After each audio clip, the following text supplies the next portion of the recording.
Welcome to Peak Performance Perspectives with me, Mark Talukdar, where we explore key topics that make life great: health, wealth, and relationships.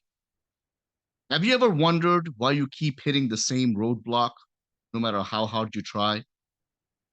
What if the key to breaking through lies deep within our subconscious mind? Today, we're joined by Dawna Campbell, who's not just a healer, but a mind whisperer.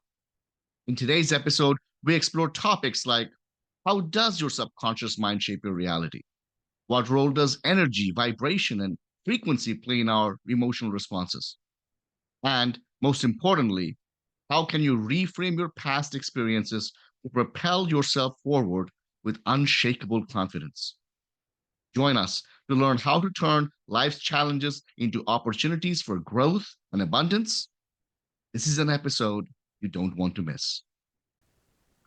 You doing? I am great. And thank you so much for having me here with you today. Absolutely. Welcome to the show. Love to have you here. So, you are a mindset whisperer. What does that mean? A mind whisperer. I shared that what I actually do. It has to do with reprogramming the subconscious brain and really how to fine tune your actions, your thoughts, your feelings coming into an alignment process to instantly create. And because it's working on the brain, because it is the fastest supercomputer out there, I shared this technique in the media world a couple of years ago, said, we don't know what you said. We're just going to call you a mind whisperer because you reprogram brains. So that's the simple answer. So just like a horse whisperer, just like a dog whisperer, I have the ability to hear what's underneath the thought process to reprogram to get you a result. Wonderful. Can you give a specific example of the type of clients that you work with the most and something that you come across quite often that you have to overcome? Yes, absolutely. Clients tend to fall into one of three different categories. They're all business owners, coaches, entrepreneurs, CEOs. They all come from different walks of life. But the one area that a lot of them fall into are people who are in the healing arts, in the metaphysical world, in the coaching world, and they want to learn a new skill set. So everything that I do, I also teach. So these are the ones that show up for classes because they want to take that and incorporate what they're doing with their own client base. A second type of client that tends to come are what I call issue-based clients. So they come to me for one thing they want to have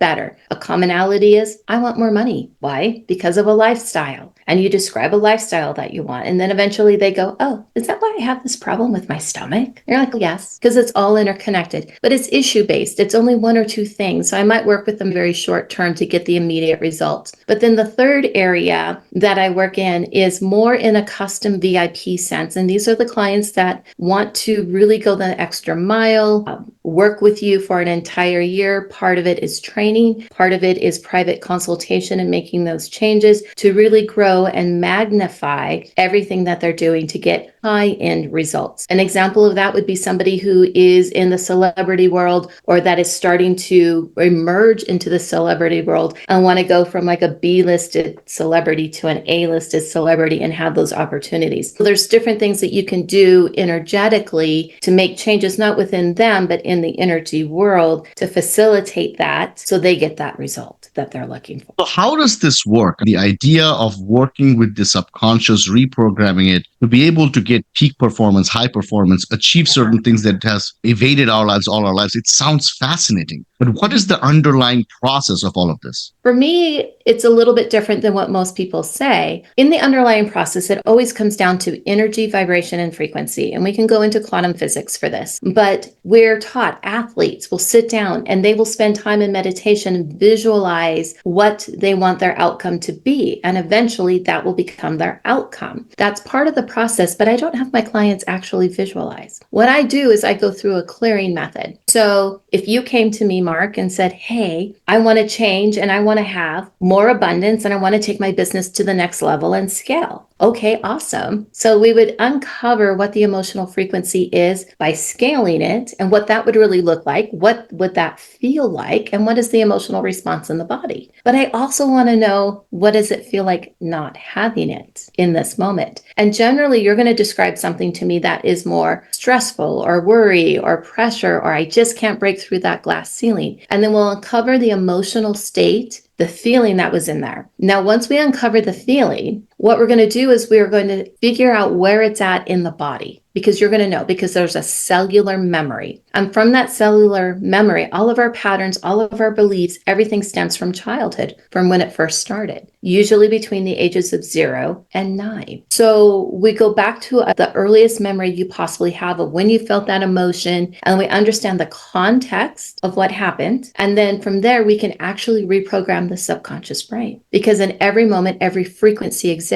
If you have anger, you also have love. If you had sadness, you might have happiness. If you have stress, there's also peace. It's just that your subconscious got stuck on a loop to only recognize the lower vibration. But all in every moment, every frequency exists. So we reprogram the frequency to the higher frequencies. Now the event doesn't change, but the frequency of the event changes. And then when you look at that story again at 5, this is what happened to me, your story changed. You tell me a different story. It's a very natural process because we recoded it to a different frequency. And you'll feel that physiological change go through the body. So then when we do our next checkpoint, say it was in your stomach, you know that it changed because the stomach area feels different. And then when we look at what it's like to scale your business, have more income, et cetera, et cetera, et cetera, that changes. And what was stopping you from doing that has been removed. And we put in the programming instructions to enhance it, to bring it into your existence. And then a week, 5 weeks, a month or two, you're like, I don't know how I got here, but this is pretty darn cool. And then we forget that we reprogrammed. That's what usually happens. But so that's the mechanics of the process. Do you visualize? A little bit. Do you see what it is? Yes, because I'm getting the emotions and feelings underneath your thought, because that's what drives the thought. And it's all how quantum physics works and how we work as an electromagnetic being. Interesting. So in essence, if I'm having trouble achieving something, going to the next level, there is a subconscious block. And that subconscious block is usually there because of some past experience that I've had, usually as a child. So you are able to interview this person, dig down to the level, and understand the specific experiences that have now caused this subconscious block and why they're stuck in the loop. And then you're able to not alter the memory, but how we feel about the memory, or the person feels about the memory, to be able to unblock this. Yes. Oh my God. This is fascinating. It is mind whispering. It is mind whispering. Yes. So could we give an example? Like we were just talking about content creation before the recording started. And I have a lot of clients who are afraid of content creation, right? They logically know that they need to put themselves out there. They logically know this is the best form of organic marketing. They tactically are aware of what needs to be done, writing a script, shooting a video, editing a video, posting it. Emotionally, they are not able to do it. Have you ever experienced a client like that? And if somebody's listening to this podcast, what are some things you can tell them they can do themselves to maybe just get a little bit of advancement in this on their own? Yes, absolutely. The first thing that I'm going to say is what's stopping them most often than not is a fear. And that fear can be expressed in a lot of different ways. So it can be fear of not knowing the process. So then that's just a matter of training and learning a skill set. But most often it's a fear of what other people will think if I put myself out there. Often we think things like I'm rich and abundant, for example, but deep on the inside, who am I? Imposter syndrome. I don't have the confidence. And it's the same thing because it all stems from fear. But we are taught and programmed from a little age to people please, or we look for that external validation. We look for the different markers outside that we are on the right track instead of being who we are authentically ourselves. So the people that we truly celebrate in the world, say the Tony Robbins of the world, or it might be the Marissa Peers of the world, the Dr. Joe Vitalis of the world, they're doing it a little bit differently and they're putting themselves out there. And we all want to be in that realm, but yet we stop ourselves because of that fear. Fear affects the endocrine system and it affects your adrenals. It's the fight, flight, or freeze, and it can cause all kinds of havoc in the body. So what is a tactic or what is a tip that we can use to overcome that? There's a conscious way to override it that's a little bit different than what most people say. Most people say there's affirmation. I'm rich and abundant. You have to say that affirmation 300 to 400 times a day for 3 to 4 months to actually reprogram the subconscious. A little shortcut method might only take you 5 minutes. Sound good? Better than 3 to 4 months, right? And when you identify what that fear is, and then ask yourself, what is the opposite? Now, we're not going back to a childhood memory. This is more of a Band-Aid approach, but it does work.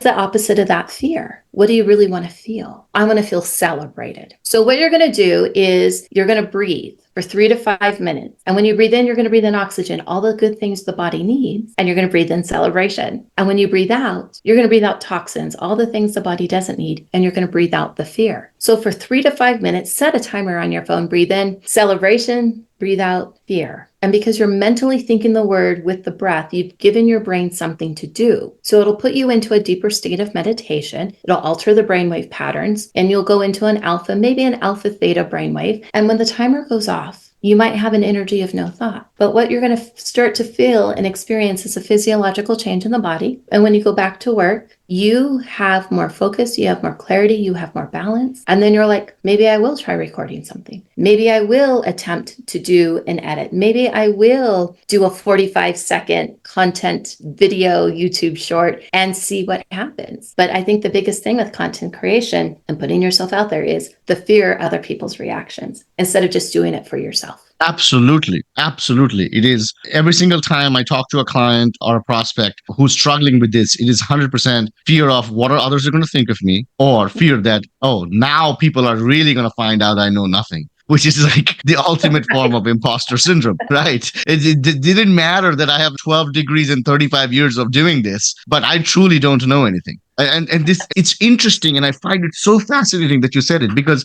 even as I'm describing this problem, anybody hearing this knows this is not a logical problem. And a logical problem is coming out of your conscious mind, right? So if it's not a logical problem, we can't work with the conscious mind to be able to overcome it. It only makes sense that it lies somewhere in the subconscious, which you're reprogramming to be able to get that. And if I was to continue that a little bit, our subconscious is designed to keep us safe. So I would be willing to bet money that if we were to sit down, there would be something in childhood where you learned that you had to be externally validated, or you were made fun of, or this happened, or a childhood bully, or in whatever situation, and you learned it wasn't safe for you to communicate your gifts, talents, and abilities to the world because of an outside reaction. And when that event reprograms, everything else in your life changes. I'm thinking of a very specific person as I'm channeling this. I am channeling her, and she's going to hear this episode. And I can tell you, in her past, when she was very young, she had a very strict teacher who was very good at helping her understand that she's just never going to be good enough, right? And I think that has stuck with her, and that has caused that fear of putting herself out there. So what would you say to her if we had to carry this conversation? What I would actually say with her is not only shifting that issue and changing it because you are good enough, that by not thinking that you're good enough, that when you don't feel valued, when you don't feel appreciated, when you think you're not worthy, all of those things on a soul level, 100% of the time, it's affecting your financial abundance. Because in the financial planning world, which is where my background is in, we would say things like, here's your net worth, your portfolio value is, your assets appreciated. Oh, do you have enough money to fund your goal? If you're not in the not good enough category, you don't have the funding for your goal. So it's a very symbiotic relationship, because money is an energy that's outside of you to who you are energetically on the inside. And when we shift and change that on a soul level, and that experience, maybe that really strict teacher, it only takes one, then everything else in your money supply, the financial world, starts shifting and changing. Oh, and guess what? Bonus, the universe is all. So it's going to make your relationships better. You're going to have better health because it returns on all levels, because it's based on vibration and frequency. Absolutely. So are there things that these exercises, they're doing it every day, they're feeling good in the moment, maybe they're getting a physiological response, and they're able to carry out the task that's stopping them? Are there other things that they should be doing during the day to keep the momentum going? Because in the beginning, this would fade, right? Maybe you feel a surge of energy. Maybe it's the excitement, maybe what it is. But then real life steps in. Maybe you have a partner who just is a negative Nancy. Maybe you have in-laws or parents or friends who are constantly putting doubt. And that's feeding that subconscious feeling of, oh my gosh, yeah, this is not possible. What other things could a person do during the day to keep that energy going? if you were to work with me and we would reprogram, that reprogramming is permanent.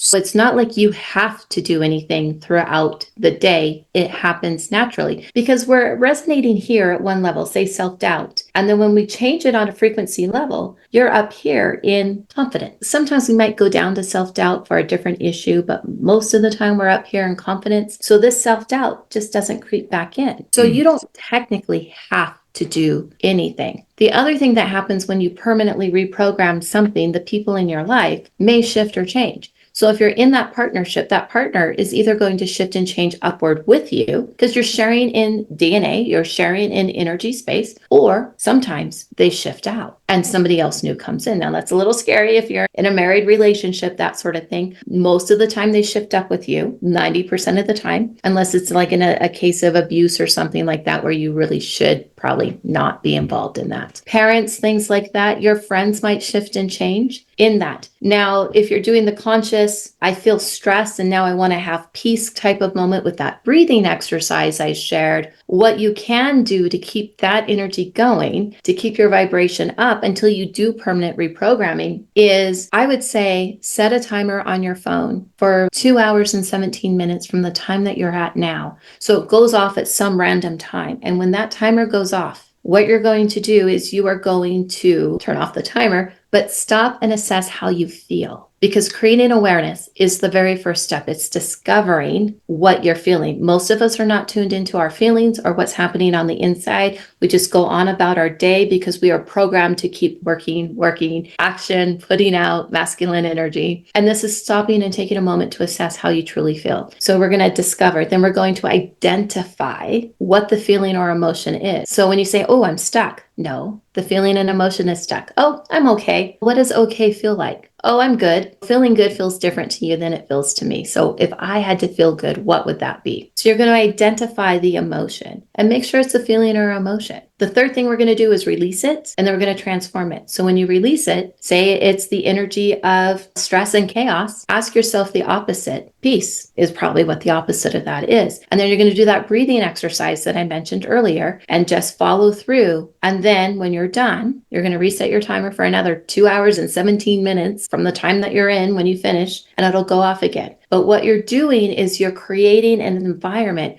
where you're constantly checking in with yourself to discover the feeling. Because when you discover, identify, release, and transform, what you're really doing is taking out the dirt, clearing the dirt, releasing the dirt that's holding us back from creating and being in the energetic flow. Discover, identify, release, and then Transform. transform. I love it. Those out dirt. Yeah, as I do it. So two things. Number one, so basically what you said, this reprogramming is more like an event instead of a process. It is a one-time thing. So if someone were to hire you and need your services, it would be a one-time event and then that would be it? That would be like an issue-based client. We would meet actually 3 full times because we follow up each week. So we will do the initial change. We clear the stuff in the past. And then we meet 7 to 10 days later again, all done on the phone. And I want to see what the changes are and to make sure that we're getting the results that we're getting in the present moment. And then usually by the time we meet a third time, we double check, making sure we're still getting the results because everything is multifaceted. We might have 5 events tied to one emotion that might take a little bit more time. And then we look at the future. We start programming the future today because we don't want to wait 2 months or 5 months or 2 years for what we want. We want it yesterday. So we program it into the present so it starts happening. Because anytime we take something out and put in a new higher frequency, we have to give the subconscious brain new instructions to create so it doesn't recreate an old pattern. So if an issue is thing, I'll meet 3 times.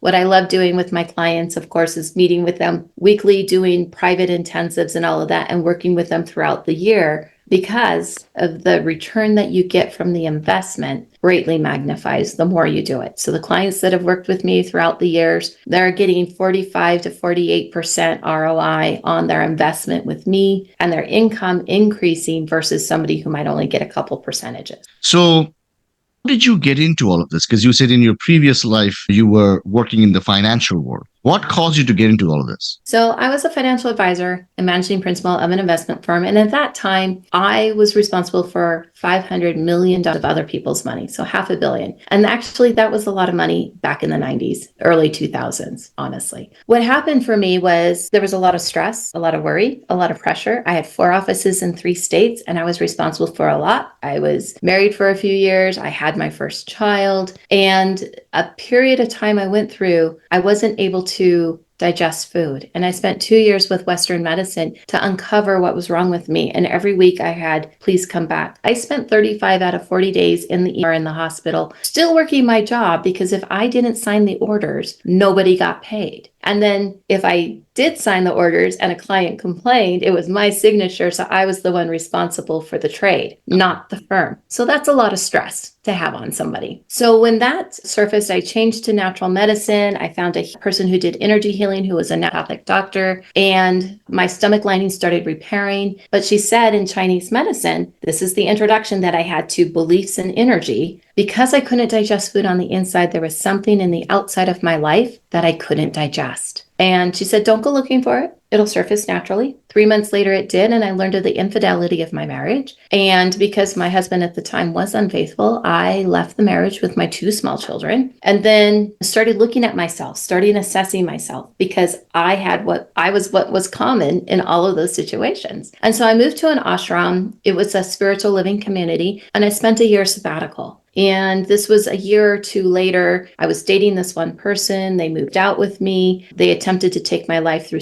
And so when that resolved itself, I moved out, moved on, and I moved back to the hometown where I was at. My firm did not reinstate my employment. It was during the global recession. And so then I was left financially devastated, raising 2 small kids pretty much on my own. So all of those things happened within a 4 to 5 year period. So talk about the initiations and a dark night of the soul. I learned you're your own first client. So how did I transition from being a financial advisor and a managing principal to I'm going to be a healer? When that day happened and that person almost took my life, I made a promise to God, Spirit, the universe, that if my children and I were kept safe, I would dedicate my life to this healing world. And I've been fulfilling that promise ever since. The universe hears you. It doesn't let you out of a promise like that. And I was already a Reiki master by that time. And things just unfolded to where I'm at today, because I really have this passion about helping other people, creating the world a better place, lifting everybody up in vibration. And because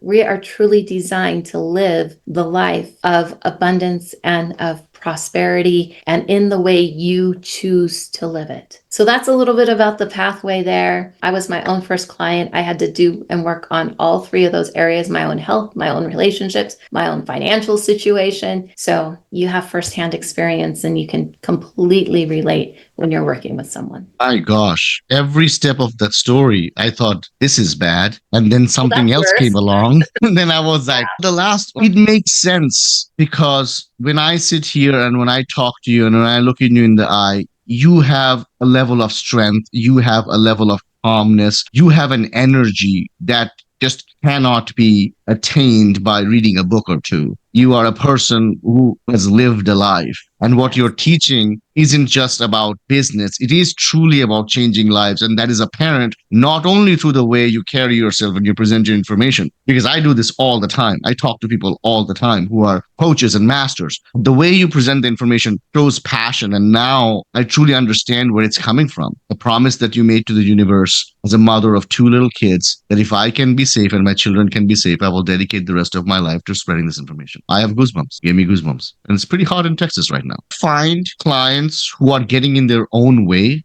this process. What does that look like? When you get in the own way of your process, it's when you start giving yourself excuses, or you say, I can't because, or this person, and you exert into blame, for example. And it's when you start looking outside instead of going inside. And excuses are really interesting because we want to justify and have judgment, and then we get into criticism. But all of those things are internal. So even with judgment, there's 2 types of judgment. One is observational judgment, and one is critical judgment. Observational judgment is you have on a red shirt, I have on a blue shirt. When it gets critical judgment, it's whether or not I like the shade of that red, or I like or don't like the shade of blue I have on. Whether you like it or you don't, there's a criticism in there, even if it's a positive criticism, because that's when we're applying a judgment to it. So that's when we get into our own way. But I'm going to have to say that probably the number one thing is an excuse to justify in a behavior. And if you're working with me and you say something like that, I'll let you know. I'll call you out on it. But it sounds something like this. Let me see if I can come up with an example. Yeah, I would be happy to do that, except here's the 5 reasons why I can't. And you're like, excuse and excuse. At what point do you realize something is more of a reason than an excuse? I'm sure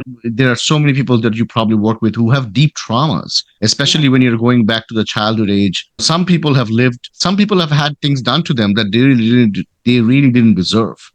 Exactly. And they have carried it around with them their entire lives. Right. And while they logically understand that carrying the trauma around like a backpack is just weighing them down and slowing them down, it has become a part of their identity, right? Yes. Logically, we understand they're using it as an excuse, but to them, it is a reason. How do you maneuver that area? So, first of all, understanding that carrying that trauma around with you as an identity keeps you locked into a box. And it might be a victim mentality, it might be the victim archetype. But the only person that's being hurt by carrying that around with you is yourself. Because whatever you felt from it. Now remember, the subconscious is designed to keep you safe. So we carry that around. We carry the regret, or we carry the experience so we don't repeat it in the future. But we can program so we don't repeat in the future without carrying the regret or the trauma or the situation. And the easiest way to do that is to really talk about the energy of forgiveness. But it has nothing to do with the other person who may have violated you, for example. It has everything to do with the emotions that you're feeding yourself. So forgiveness is forgiving yourself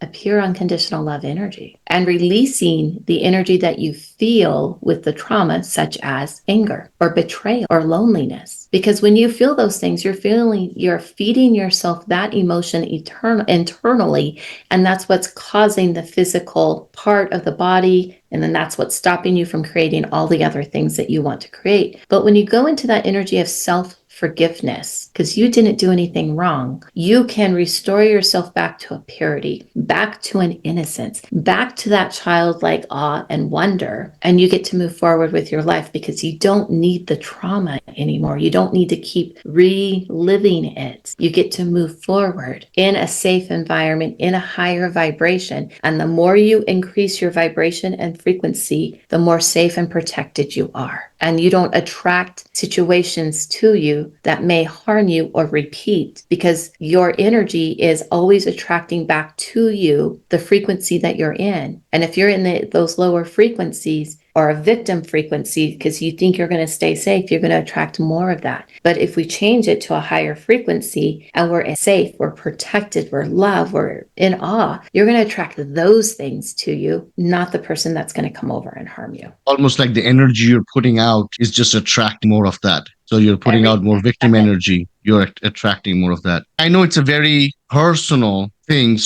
but I want to ask, when you were your first client and when you were looking at the tragedies that were just happening in your life in a 4 to 5 year period, what was the block? What was the thing that was causing you to attract these unfortunate things? There's always a silver lining gift in everything. And when my life was almost taken, and it was probably about 5 years ago, 5-6 years ago, we learn in layers. What I realized was the silver lining gift was that I was worthy to live. And if I'm worthy to live, I'm going to live my life abundantly and prosperously. And that person who did that, because of the energy he was continually putting out, eventually ended up with brain cancer and crossed over. And knowing about what I know about cancer today, that from the time he was diagnosed, when I read through the obituary that synchronistically popped up in social media where nothing had ever popped up before, and I went back the 5 years before, it was right at the time our relationship ended. So no, I'm not responsible for that. It was their choice. It was the energy of resentment that they were living in that I experienced to why and what happened in the way it had. So it gave me understanding. It gave me compassion. But that person's no longer here on this earth plane, but I am. So I get to live abundantly and prosper prosperously because I am worthy to live here. So what was really the big block between that when I started looking at all of that and why I attracted these things? I chose to be born into a family where I had a very angry mother. And I thought that was normal. And I didn't realize all the anger I had always packed with me. And I remember a time when I was like 2 or 3 standing in front of my mom, wondering why she was so angry. And I saw energetically how I was responsible for my side of the equation. Even at the age of 2, age of 3, I was responsible for my choices, my feelings,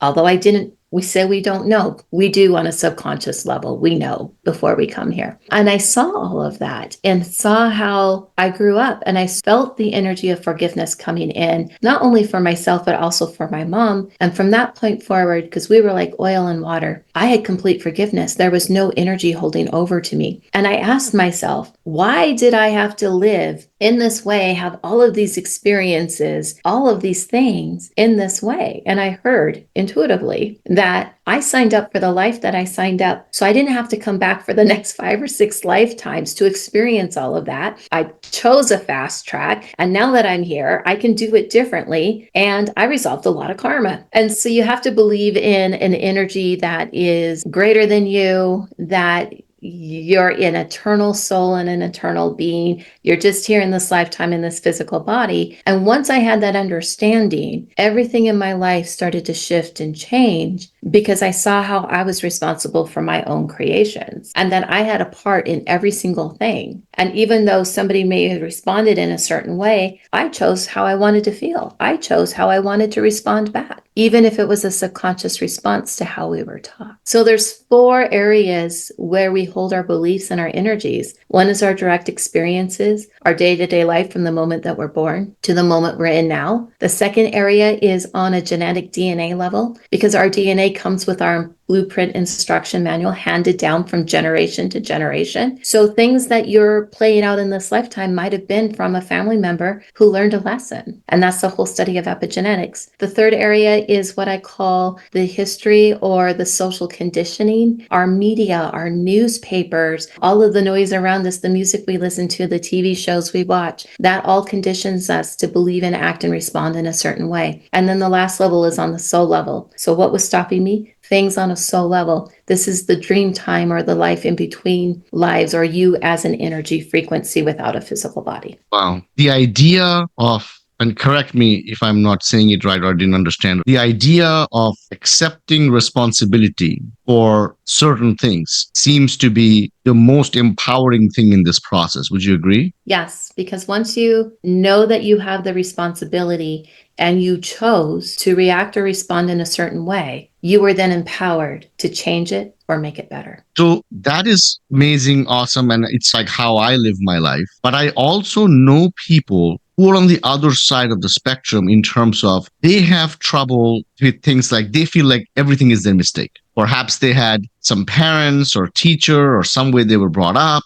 Everything was always their fault. They're married to a spouse who's constantly pointing out your fault. And they've just become this person that just startles at everything and accepts blame for absolutely everything. Like the cloud could be misshapen and they would think, I made that happen, right? Yeah. How do you work with a person like that and help them understand the responsibility aspect of things, but also knowing that this is the type of person who blames themselves for everything? How do you balance that? So you already said the answer to your question, and it was, I believe I'm a mistake. Did their parents think that it was a mistake to have a child? Did they feel unwanted? Did they come out being the gender that the parent didn't want and wanted the other gender? So what was it in those early days that allowed them to feel like it was a mistake? And then we would uncover that process. We would do the transformation work. But here's the other side. They learned to accept blame for everything because it was their safety coping mechanism that kept them safe and alive. Because if they didn't, something harmful may have happened to them. So we got to reprogram and reteach them that they may not be to blame for the misshaped cloud, because the cloud has its own responsibility for being that shape. It had nothing to do with you. So there's some reprogramming things there to do as well with it. And there was a third point there. It totally escapes me. But yeah, there's some reprogramming. I'm a mistake. No, you weren't. Oh, here it is. You're not a mistake. Because out of all of the infinite possibilities, out of all of the potential eggs, out of all the potential sperms, out of all the infinite possibilities of what could have created, the universe created you. So you were meant to be here. So you're a divine child. You're made out of a divine, pure energy. And if you weren't meant to be here, if you were truly a mistake, somebody else would be in your place. So it's a restructuring or a new understanding of who you are and really what you're meant to be in this world. You were just conditioned to believe you were a mistake.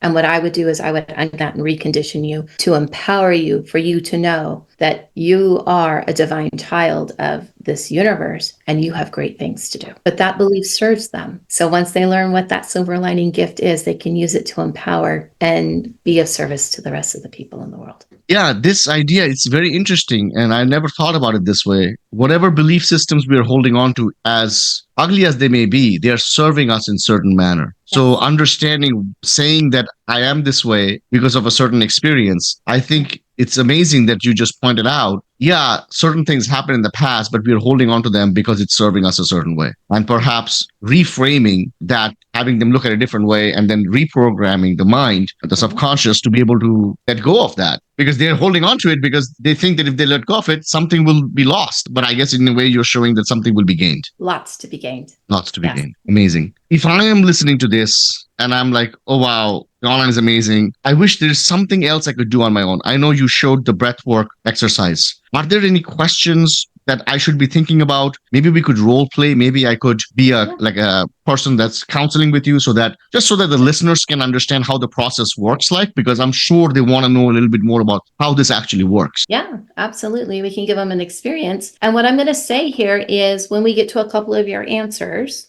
when we're ready to ask for the change, which sounds like, would you like this free from and without that, and you verbally say yes, then if you are listening to this, if that's a change that you want because you resonate to the energy, all you have to do is also say yes. And then that reprogramming for you will also start. Might have a different impact, but so don't be doing this while you're driving or anything like that. But when you have that moment and you can say, yes, I would rather have this, that will also facilitate to you too, because of how quantum mechanics and quantum physics work. All right. So are you ready? I am ready, and I am excited. What's one thing you want to change or have better in your life? Better balance. I think I'm a very imbalanced person. I have a tendency to get hyper-focused on things and other things blur out. And I spend a considerable amount of time hyper-focusing. And when those blurred objects become clear, I'm like, oh my God, I can't believe I just missed out on this opportunity to spend this time with my family or friends or other responsibilities that I've had. Perfect. The first thing I'm going to say is balance is not always equal. So remember that. Sometimes when we think balance, it's 50-50 or 25-25-25 and 25. Never works out that way. So know that it doesn't mean equal. So when you are completely in balance and you're paying attention to everything and there's this effortless flow, what does that feel like to you? Sense of calm and peace. I think now I'm more anxious because in the back of my mind, I know there are these other things that I should be paying attention to that I'm not. And I miss that feeling of calm and peace, perhaps even control. Yeah, control is an interesting rabbit hole. You already said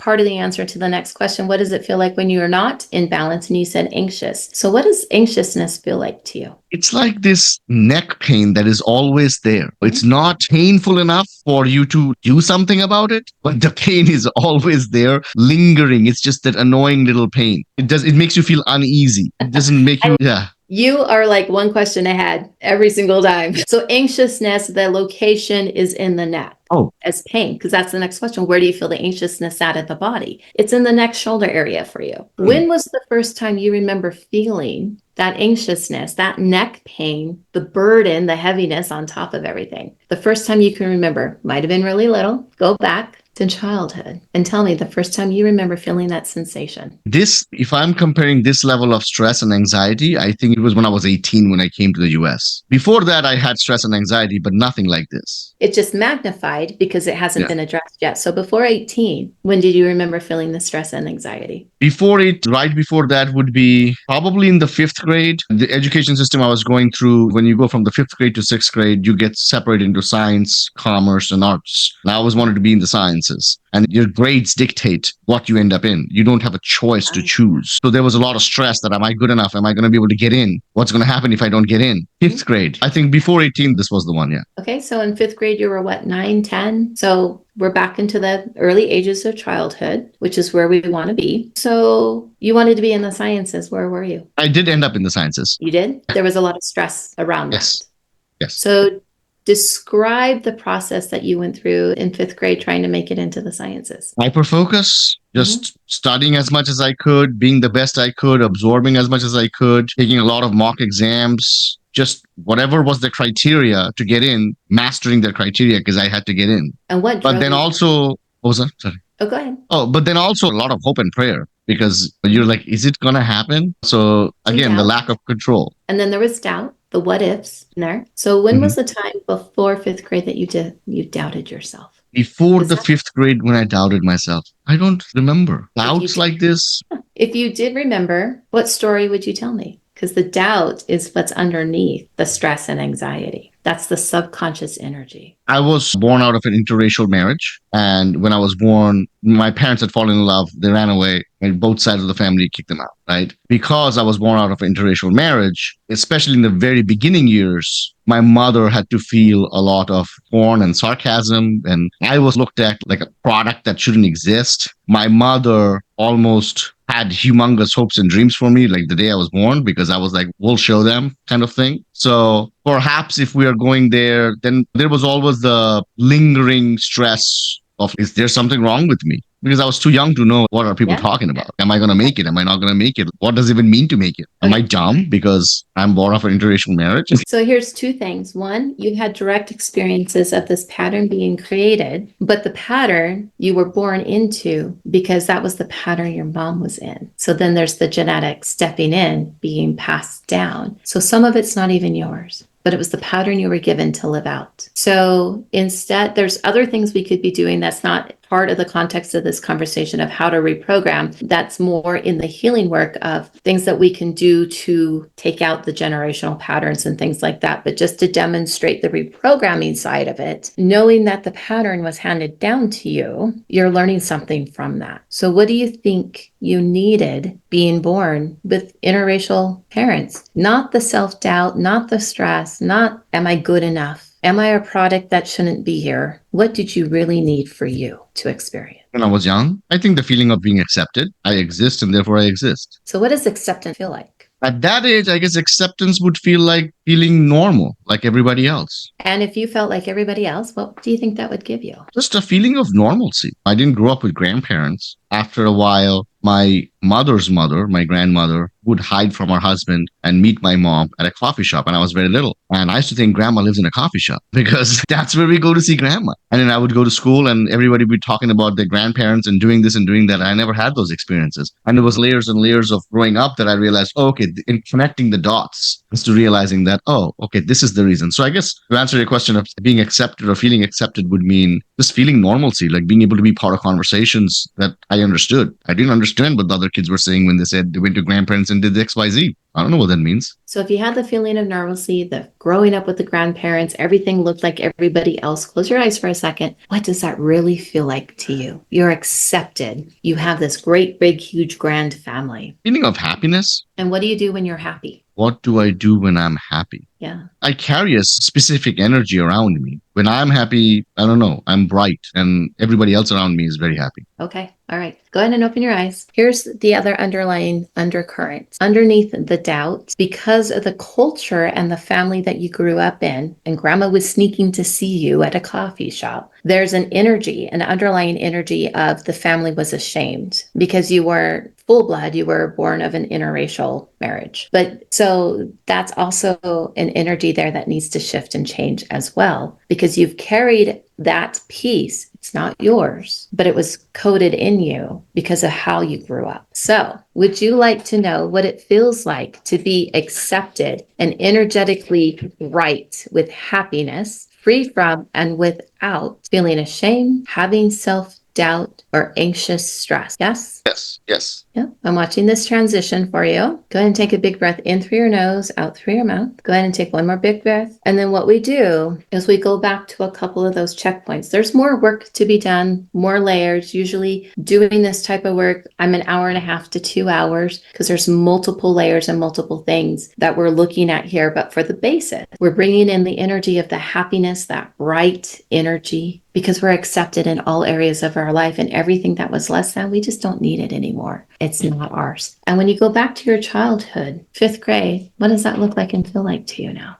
A little less stress. What's there instead? Knowing that the sciences. And how does that feel? Peaceful. No, there might Happy. be a little bit more, and happy. There might be a little bit more around that time frame to shift and change. It's a process. When you sleep at night, you go through a sleep cycle, and that's when the subconscious is still giving more instructions to the physical body because the consciousness is turned off. So this reprogramming takes through sleep and some other things, but you're already saying a different story than what you originally said. And then you come over to the US. What does that look like and feel like to you now? Feel more confident. And we didn't dive into those energies at that time, and we didn't ask for the story that was around it, but you already see and sense and know that it shifted because we changed something before that. So the reprogramming, when we go back to the earliest point in those earliest memories, changes everything at that point forward throughout the entire life because it goes forwards and backwards. How does the neck area feel?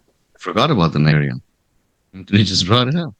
So those are all checkpoints to make sure that we're on track and that things have reprogrammed because you're seeing it from a different point of view, a different perspective, and the energy shifts and changes. If there was still a little bit more neck pain, we'd uncover what that emotion or that frequency is, and we would repeat the process to make sure everything is cleared out 100%. So it's instant transformation, it's instant change. It happens in the moment. And by going through those checkpoints and reiterating the story, it's completely different because the rewiring is happening and the physiological change is taking place. Therefore, it already changed. It's permanent. And because there was a witness, wherever 2 or more are gathered, there I am. It's a permanent transformation. That's how it works. Great. It's wonderful. This is quite an experience. I will tell you that. I've never experienced this before. No, I bet not. You might have more balance tomorrow. Not equal, but you might have more balance. Yes. You might be paying attention, and it might not be blurry on the outside because you're hyper-focused here, which serves you in a different way because I bet you can sit down and achieve in a very short amount of time. So it works that way because you're not being distracted by all of the other things around you.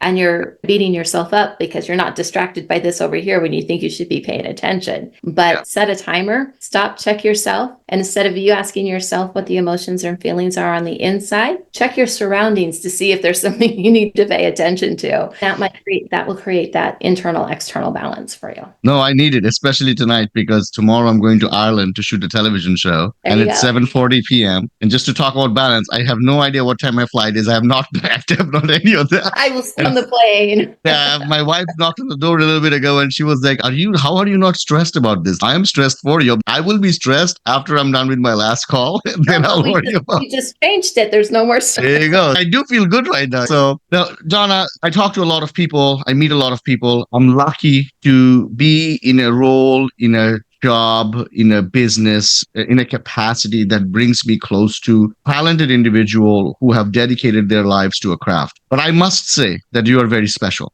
And it's not just because of the knowledge you carry within you, it's because of the energy you bring to the call. And there is something about your demeanor that's just right, and you just light other people up. This was the last call of my week and couldn't have ended on a better note. For everybody that is listening to this podcast, if it's resonating with any of this, I am going to put all the contact information for Dawna out there. Hopefully you were able to see how she works, not only at an intellectual level, but also how she practices it. Please connect with her. She's a person who is truly a giver, and she's here to give whatever you're ready to receive. Thank you so much for being on the show. Thank you for having me so much, Mark. It's been a pleasure. Same here. Thank you.